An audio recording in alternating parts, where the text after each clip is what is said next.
Release ಆಗಿ ಕೆಲವೇ ವಾರಕ್ಕೆ ಓಟಿಟಿಗೆ ಬರ್ತಾ ಇದೆ Ustad Bhagat Singh cinema.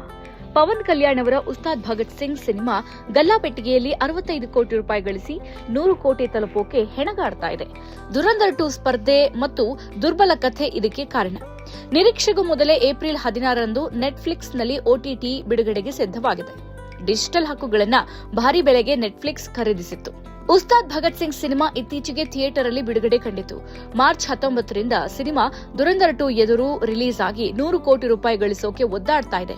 Mass action entertainer ಆಗಿರುವ ಈ ಚಿತ್ರದಲ್ಲಿ ಶ್ರೀಲೀಲಾ ನಾಯಕಿ, ರಾಶಿ ಖನ್ನಾ ಕೂಡ ಮತ್ತೊಂದು ಪ್ರಮುಖ ಪಾತ್ರದಲ್ಲಿ ಮಿಂಚಿದ್ದಾರೆ. ಕಾಲಿವುಡ್ ನಟ ಪಾರ್ಥಿಬನ್ ಈ ಚಿತ್ರದಲ್ಲಿ ಖಳನಾಯಕನಾಗಿ ನಟಿಸಿದ್ದಾರೆ. ಈ ಚಿತ್ರ ರಿಲೀಸ್ ಆದ ಕೆಲವೇ ವಾರದಲ್ಲಿ ಓಟಿಟಿಗೆ ಬರ್ತಾ ಇದೆ. ಪವನ್ ಕಲ್ಯಾಣ್ ಅವರ ಉಸ್ತಾದ್ ಭಗತ್ ಸಿಂಗ್ ಜನರಿಗೆ ಇಷ್ಟ ಆಗಿಲ್ಲ. ಹರೀಶ್ ಶಂಕರ್ ಅವರ ಡೈಲಾಗ್ಸ್, ಶ್ರೀಲೀಲಾ ಮತ್ತು ರಾಶಿ ಖನ್ನಾ ಅವರ ಗ್ಲಾಮರ್ ಕೆಲಸಕ್ಕೆ ಬರಲಿಲ್ಲ. ಚಿತ್ರದಲ್ಲಿನ ಕೆಲ ಸಕಾರಾತ್ಮಕ ಅಂಶಗಳ ಹೊರತಾಗಿಯೂ ಉಸ್ತಾದ್ ಭಗತ್ ಸಿಂಗ್ ಅವರ ಚಿತ್ರ ಕಥೆ ಮತ್ತು ನಿರೂಪಣೆಯ ವಿಷಯದಲ್ಲಿ ಸ್ವಲ್ಪ ದುರ್ಬಲವಾಗಿ ಕಾಣ್ತಾ ಇದೆ. ಇದರ ಜೊತೆಗೆ ದುರಂಧರ್ 2 ಬಿಡುಗಡೆಯು ಉಸ್ತಾದ್ಗೆ ಮೈನಸ್ ಆಗಿ ಪರಿಣಮಿಸಿದೆ.